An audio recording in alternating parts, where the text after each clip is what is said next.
Hello welcome back to my YouTube channel. It's me Kala Kamal Mahal. അപ്പോൾ ഇന്നത്തെ subject വളരെ സ്പെഷ്യലാണ്. ആരും ഇതിനെ സ്കിപ്പ് ചെയ്യരുത്. ആദ്യം തൊട്ട് അവസാനം വരെ ഇച്ചിരി ലെങ്തി ആണെന്നുണ്ടെങ്കിലും സ്കിപ്പ് ചെയ്യാതെ കാണുക. ഇത് നിങ്ങൾക്ക് വളരെ അധികം പ്രയോജനപ്പെടുന്ന ഒരു വീഡിയോ ആണ്, ഒരു ടോപ്പിക്കാണ്. കഴിഞ്ഞ 4-5 ദിവസം കൊണ്ട് നിങ്ങളടുത്ത് ഈ കാര്യം ഷെയർ ചെയ്യണമെന്ന് വിചാരിക്കുന്നുണ്ടായിരുന്നു. പക്ഷേ തിരക്ക് കാരണം എനിക്ക് വീഡിയോ ചെയ്യാൻ പറ്റിയില്ല. അപ്പോൾ ഇന്നാണ് ഒരു സ്പേസ് ഒതുങ്ങി വന്നത്. അപ്പോൾ ടോപ്പിക് എന്താണെന്ന് പറയാം.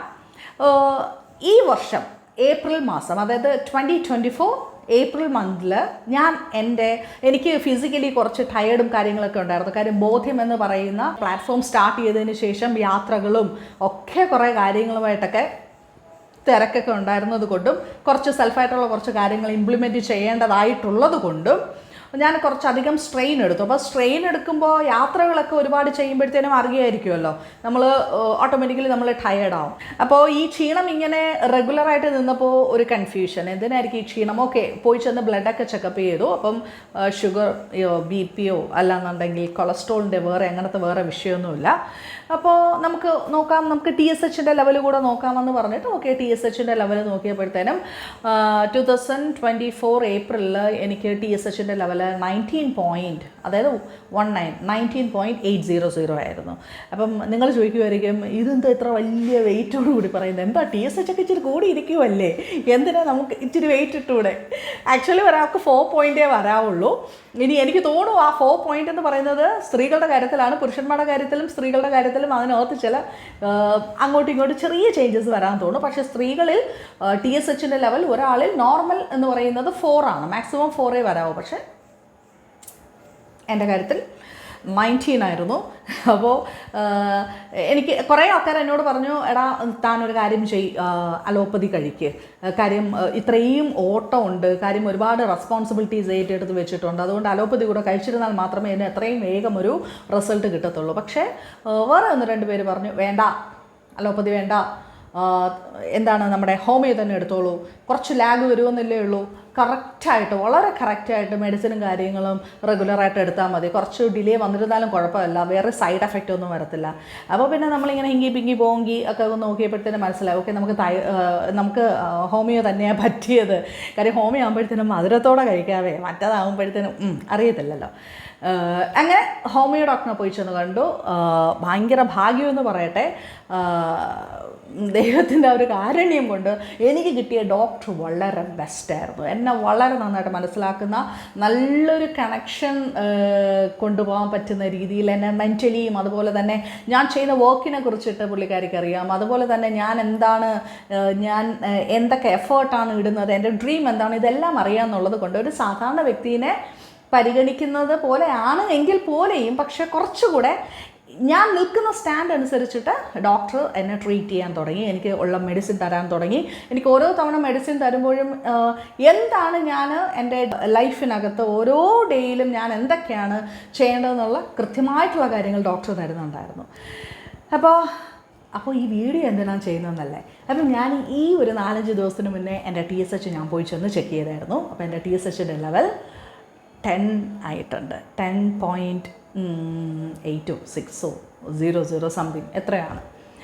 അപ്പോൾ ഈ ഒരു ഗ്യാപ്പിൻ്റെ ഇടയിൽ ഇത്രയും കുറഞ്ഞപ്പോൾ എനിക്ക് ഭയങ്കര സന്തോഷമായി.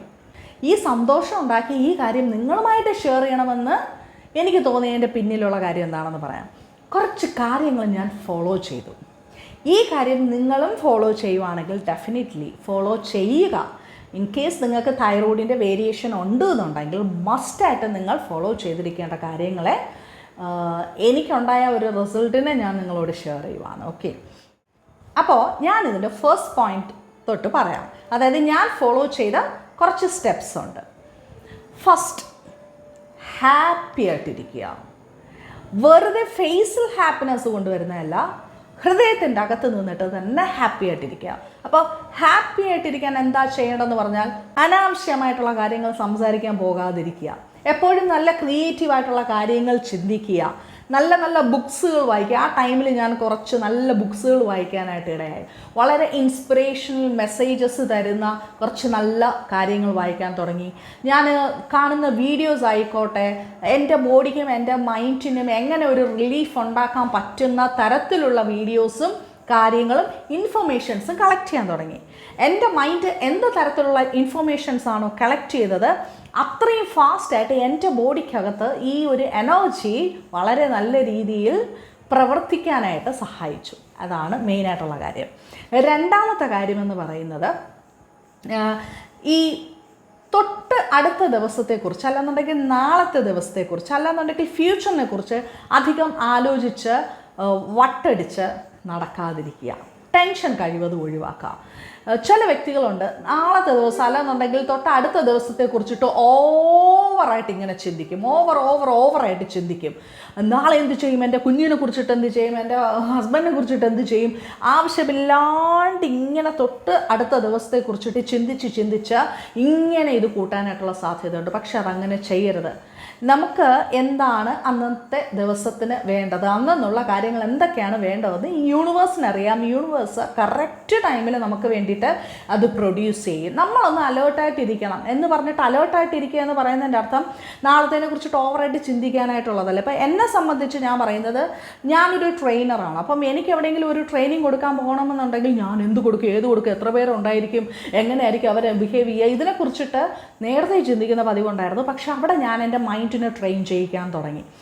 സോ എത്ര പേരുണ്ടെന്നുണ്ടെങ്കിലും ഇനി സ്പോട്ടിലുള്ള എന്തെങ്കിലും ഒരു കാര്യമാണെന്നുണ്ടെങ്കിൽ പോലും ഐ ക്യാൻ ഹാൻഡിൽ എന്ന് പറയുന്ന ഒരു സ്റ്റേറ്റിലേക്ക് ഞാൻ എത്തി. എന്ത് വലിയ വിഷയമാണെന്നുണ്ടെങ്കിലും ഐ ക്യാൻ ഹാൻഡിൽ, എനിക്ക് ഹാൻഡിൽ ചെയ്യാൻ പറ്റുമെന്നുള്ള ആ ഒരു ഉറപ്പിൻ്റെ അകത്തേക്ക് ഞാൻ കൺവേർട്ടായി.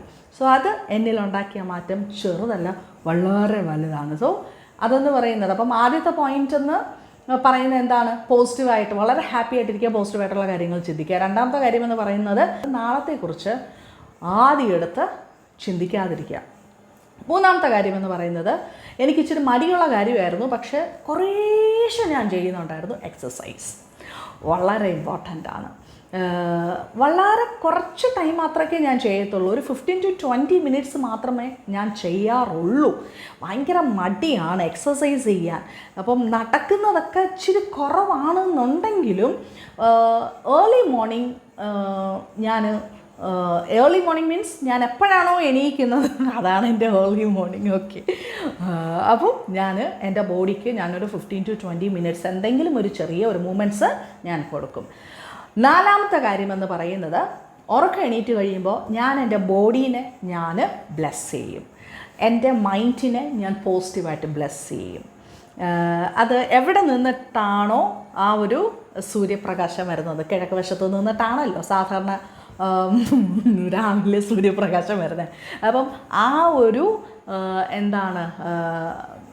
സൂര്യകിരണങ്ങളെ നോക്കി, അല്ലെന്നുണ്ടെങ്കിൽ പ്രകാശത്തെ നോക്കിയിട്ട് ഞാൻ എൻ്റെ ബോഡീനെയും ഞാൻ എൻ്റെ ഇൻറ്റേർണൽ ആൻഡ് എക്സ്റ്റേർണൽ ഓർഗൻസിനെ കംപ്ലീറ്റ് ആയിട്ട് ഞാൻ ബ്ലെസ് ചെയ്യും, ഞാൻ തന്നെ ബ്ലെസ് ചെയ്യും.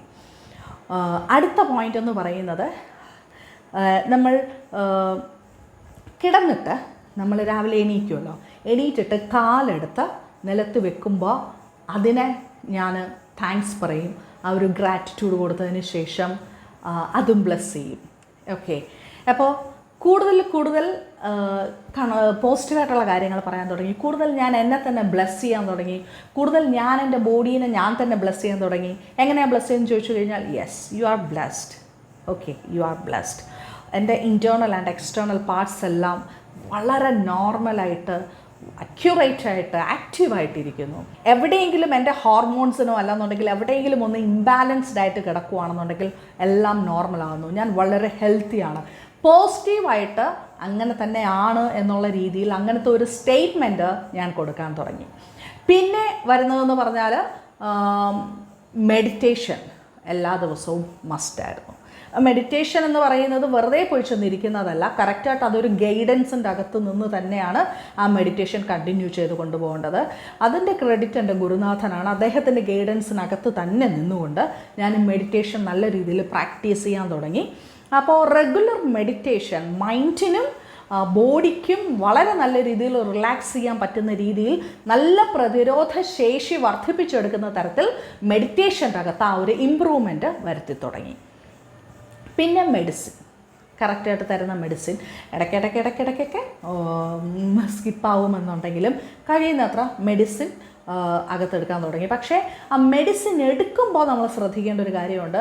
ഒരു മെഡിസിൻ എന്നതിനേക്കാൾ ഉപരി ആ മെഡിസിൻ എടുക്കുമ്പോൾ ആ മെഡിസിൻ്റെ അകത്ത് നമ്മൾ മൈൻഡ് കൊണ്ടും നമ്മൾ വേർഡ്സ് കൊണ്ടും ഇടേണ്ട ചില പോസിറ്റീവ് അഫിമേഷൻസ് ഉണ്ടാകും.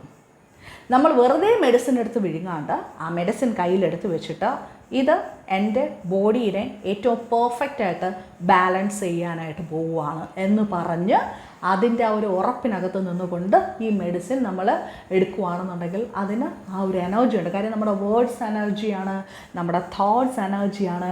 അത് പോസിറ്റീവായിട്ട് കൺവേർട്ട് ചെയ്തിട്ടാണ് നമ്മൾ അകത്തേക്ക് നമ്മൾ എടുക്കുന്നതെന്നുണ്ടെങ്കിൽ അതിൻ്റെ ആ ഒരു റിസൾട്ട് എന്ന് പറയുന്നത് ഡബിളായിരിക്കും.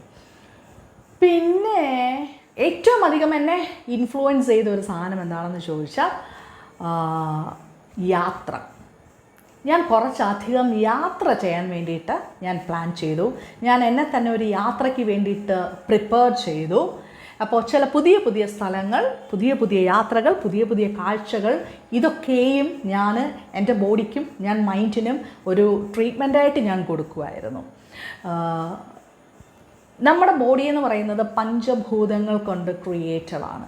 സോ ഈ പ്രകൃതിയിൽ തന്നെയാണ് നമുക്ക് വേണ്ടിയിട്ടുള്ള എല്ലാ റിസോഴ്സും ഇരിക്കുന്നത്. നമ്മുടെ ബോഡിക്ക് എന്തെങ്കിലും ഒരു പ്രശ്നം വരുവാണെന്നുണ്ടെങ്കിലും അതിൻ്റെ റെമഡി ഈ പ്രകൃതിക്കകത്ത് തന്നെയുണ്ട്. അതിന് ഏറ്റവും ബെസ്റ്റ് എന്ന് പറഞ്ഞാൽ നല്ല രീതിയിലുള്ള കാറ്റും വെളിച്ചവും നല്ല ശബ്ദങ്ങളും, അതായത് നമ്മുടെ 5 സെൻസിനെ നല്ല രീതിയിൽ പോസിറ്റീവായിട്ട് ആക്റ്റീവാക്കി നിർത്തുന്ന രീതിയിലുള്ള കാര്യങ്ങൾ കൊടുക്കുക എന്നതാണ്. അപ്പം യാത്ര ഇതിന് ബെസ്റ്റായിരുന്നു. അപ്പോൾ കഴിഞ്ഞ യാത്രകളെന്നൊക്കെ പറഞ്ഞാൽ ആ പ്രകൃതിയിൽ ഈശ്വരൻ വെച്ചിരിക്കുന്ന ഓരോ കാഴ്ചകളും കാണുമ്പോഴും ആസ്വദിക്കുമ്പോഴുമൊക്കെ ഞാനും ഈ പ്രകൃതിയുടെ ഒരു ഭാഗമാണ് എന്നും ഈ പ്രകൃതിക്ക് എന്നിൽ മാറ്റാൻ കഴിയാത്തതായിട്ട് ഒന്നുമില്ല എന്നൊക്കെ ഉള്ള ഒരു കോൺഫിഡൻസിനെ ഞാൻ എന്നിൽ തന്നെ ക്രിയേറ്റ് ചെയ്ത് എൻ്റെ ബോഡിയിലേക്കും എൻ്റെ മൈൻഡിലേക്കും ഇത് ഞാൻ ഇൻവെസ്റ്റ് ചെയ്യാൻ തുടങ്ങി. സോ യാത്ര ഈ പ്രകൃതിയുമായിട്ട് ഇണങ്ങിച്ചേർന്ന് നിൽക്കുക, നല്ല ശുദ്ധമായി ശ്വസിക്കുക, പ്രകൃതിയിൽ തന്നെ ഇരുന്ന് ഒരു ഓപ്പൺ ഏരിയയിൽ നമുക്ക് മെഡിറ്റേറ്റ് ചെയ്യാൻ കഴിയുക, അതുപോലെ തന്നെ സീഷോറിൽ പോവുക, മലമുകളിൽ ചെന്ന് നിന്നിട്ട് ആ മഞ്ഞും തണുപ്പും ഒക്കെ കൊള്ളും. അപ്പോൾ പല യാത്രകളിൽ കൂടി പല പ്രകൃതിയുടെ പല റേഞ്ചിൽ കിടക്കുന്ന എനർജീസിൻ്റെ ഓരോ കാര്യങ്ങൾ നമ്മുടെ അകത്തേക്ക് ഇൻവെസ്റ്റ് ചെയ്യാനായിട്ട് നമ്മളെ തന്നെ പ്രിപ്പയർ ആക്കി വെക്കുക എന്ന് പറയുന്നത് വളരെ ഇമ്പോർട്ടൻ്റ് ആണ്.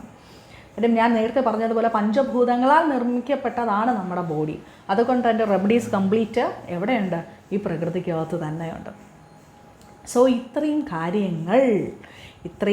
കാര്യങ്ങൾ നിങ്ങൾക്ക് ഒന്ന് ഫോളോ ചെയ്യാൻ പറ്റുവാണെന്നുണ്ടെങ്കിൽ, എസ്പെഷ്യലി തൈറോയ്ഡ് കൊണ്ട് എന്തെങ്കിലുമൊക്കെ സംതിങ് ഇഷ്യൂസിൽ ഇരിക്കുന്ന വ്യക്തികൾ എപ്പോഴും അയ്യോ എനിക്ക് തൈറോയ്ഡ് ഉണ്ടേ എന്ന് പറഞ്ഞിട്ട് ഇരുന്ന് കഴിഞ്ഞാൽ, എനിക്ക് അതിൻ്റെ തുടക്കകാലത്ത് എനിക്കത് വലിയ വിഷയമായിരുന്നു. അയ്യോ എനിക്ക് തൈറോയ്ഡ് ഉണ്ടല്ലോ, എനിക്ക് എന്തെങ്കിലുമൊക്കെ ചെയ്യാൻ പറ്റുമോ, ഇത് കൂടിപ്പോയാൽ എന്ത് ചെയ്യും? ഞാൻ ആദ്യം കാണാൻ പോയ ഡോക്ടർ തൈറോയ്ഡ് ഉണ്ടായാൽ ഇന്നതൊക്കെയാണ് പ്രശ്നമെന്ന് പറഞ്ഞിട്ട് കരളിനെ ബാധിക്കും, ഹാർട്ടിനെ ബാധിക്കും, അടിച്ച് തട്ടിപ്പോകാൻ സാധ്യതയുണ്ടെന്ന് ഇങ്ങനെയൊക്കെ പറഞ്ഞു തന്നിട്ടുണ്ട്.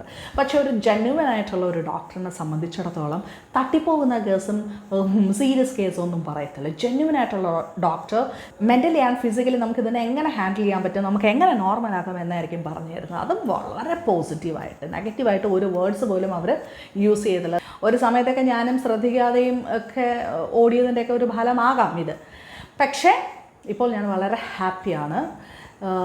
ചില സെൽഫ് ഡിസിഷൻസ് എന്നെ പ്രിപ്പയർ ചെയ്യാൻ, എന്നെ പ്രൊട്ടക്റ്റ് ചെയ്യാൻ. കാര്യം ഞാനുണ്ടെന്നുണ്ടെങ്കിൽ മാത്രമേ എനിക്ക് ചുറ്റുമുള്ള ലോകമുള്ളൂ. ഞാനില്ല എന്നുണ്ടെങ്കിൽ എനിക്ക് ചുറ്റുമുള്ള ലോകമില്ല. എൻ്റെ ലോകമൊന്നും, എനിക്ക് ചുറ്റുമുള്ള ലോകം ഞാനുള്ളിടത്തോളം കാലം മാത്രമേ ഉള്ളൂ. സോ അതിനെ അങ്ങനെ കൊണ്ടുപോകേണ്ടത് അവരവരുടെ കടമയാണ്. അതുകൊണ്ട് തന്നെ നമുക്ക് വേണ്ടി എടുക്കേണ്ട ചില തീരുമാനങ്ങളുണ്ട്. നമ്മളെ ഒന്ന് സെൽഫ് സാറ്റിസ്ഫൈ ചെയ്യിക്കേണ്ട കാര്യങ്ങളുണ്ട്. നമ്മളെ തന്നെ പ്രൊട്ടക്റ്റ് ചെയ്യേണ്ട ഏരിയാസ് ഉണ്ട്. നമ്മളെ തന്നെ ഹാപ്പി ആയിട്ട് വെക്കേണ്ട ഏരിയാസ് ഉണ്ട്. നമ്മുടെ ബോഡിക്ക് ഇമ്പോർട്ടൻസ് കൊടുക്കേണ്ട ഏരിയാസ് ഉണ്ട്. നമ്മുടെ മൈൻഡിന് കൊടുക്കേണ്ട ഏരിയാസ് ഉണ്ട്. ഇതിൽ നിന്നിട്ട് ആരും പിന്തിരിഞ്ഞോടരുത്. എസ്പെഷ്യലി തൈറോയിഡിൻ്റെ പ്രശ്നങ്ങൾ കൊണ്ട് വലയുന്ന ആരെങ്കിലും വ്യക്തികളുണ്ട്, ഇതിനകത്ത് മെഡിസിൻ എടുക്കുന്ന വ്യക്തികളുണ്ട് എന്നുണ്ടെങ്കിൽ ഈ പറഞ്ഞ കാര്യങ്ങൾ നിങ്ങൾ നന്നായിട്ടൊന്ന് ഫോളോ അപ്പ് ചെയ്യുക. കഴിയുമെങ്കിൽ നിങ്ങൾ നല്ല രീതിയിലൊന്ന് ഫോളോ ചെയ്യുക. അത് നിങ്ങൾക്ക് വളരെ നല്ല റിസൾട്ട് ഉണ്ടാക്കും. ഹാപ്പി ആയിട്ടിരിക്കുക. അതുപോലെ തന്നെ നമ്മൾ പോസിറ്റീവായിട്ടുള്ള കാര്യങ്ങൾ സംസാരിക്കുക. മണി ബേസ്ഡ് അല്ലെന്നുണ്ടെങ്കിൽ ഫ്യൂച്ചറിനെ കുറിച്ചിട്ട് യാതൊരു വിധത്തിലുള്ള ടെൻഷനും ഉണ്ടാകാതിരിക്കുക. പിന്നെ നല്ല രീതിയിൽ യാത്രകൾ ചെയ്യുക. പ്രകൃതിയെയും പ്രകൃതി സൗന്ദര്യങ്ങളെയും ആസ്വദിക്കുക, നല്ല രീതിയിൽ മെഡിറ്റേറ്റ് ചെയ്യുക, ഗ്രാറ്റിറ്റ്യൂഡ് പ്രാക്ടീസ് ചെയ്യുക. രാവിലെയും വൈകിട്ടും ആ ബോഡിക്ക് കൊടുക്കേണ്ട, ബോഡിക്കും ഇൻറ്റേർണൽ ആൻഡ് എക്സ്റ്റേർണൽ ഓർഗൻസിന് കൊടുക്കേണ്ട ആ ഒരു പോസിറ്റീവായിട്ടുള്ള അഫർമേഷൻസും പ്രൊക്ലമേഷൻസും റെഗുലറായിട്ട് കൊടുക്കുക. കോൺഫിഡൻ്റ് ആയിരിക്കുക. എന്ത് ഇതിനകത്തുണ്ടെന്നുണ്ടെങ്കിലും എനിക്ക് എൻ്റെ മൈൻഡ് പവർ വെച്ചിട്ട് എനിക്ക് ഇതിനെ നോർമലാക്കാൻ പറ്റുമെന്നുള്ള ആ ഒരു കോൺഫിഡൻസ് അത് ബിൽഡപ്പ് ചെയ്യുക. അപ്പം ഇത് നിങ്ങളിൽ ആർക്കെങ്കിലും ഉപകാരമാകുന്നു എന്നുണ്ടെങ്കിൽ ഉപകാരമായിക്കോട്ടെ എന്ന് വെച്ചാണ് ഞാൻ വീഡിയോ ചെയ്യുന്നത്. സോ ഞാൻ ക്രിയേറ്റ് ചെയ്ത, എന്നിൽ കൂടി ക്രിയേറ്റായ ഒരു ഹാപ്പിനെസ്സിൻ്റെ വേൾഡ് എനിക്ക് ഒരു വലിയൊരു ചേഞ്ചാണ് എൻ്റെ ബോഡിക്കും എൻ്റെ മൈൻഡിനും എൻ്റെ നെക്സ്റ്റ് സ്റ്റെപ്സിന് വേണ്ടിയിട്ടൊക്കെ ഓപ്പണാക്കി തന്നിരിക്കുന്നത്. സോ നിങ്ങളുടെ ലൈഫിലും അങ്ങനെ ഒരു ഹാപ്പിനെസ് ക്രിയേറ്റ് ആവട്ടെ. നിങ്ങളുടെ അകത്ത് കിടക്കുന്ന എന്തെങ്കിലും ഡിസീസ് അങ്ങോട്ടും ഇങ്ങോട്ടും സംതിങ് വേരിയേഷൻസ് ഉണ്ടെന്നുണ്ടെങ്കിൽ അതെല്ലാം നോർമലാകട്ടെ എന്ന് ഞാൻ ആഗ്രഹിക്കുന്നു. അപ്പോൾ നമുക്ക് അടുത്ത വീഡിയോയിൽ വേറെ എന്തെങ്കിലുമൊക്കെ സബ്ജക്ട്സുമായിട്ട് കാണാം. അപ്പം take care, bye bye, thank you.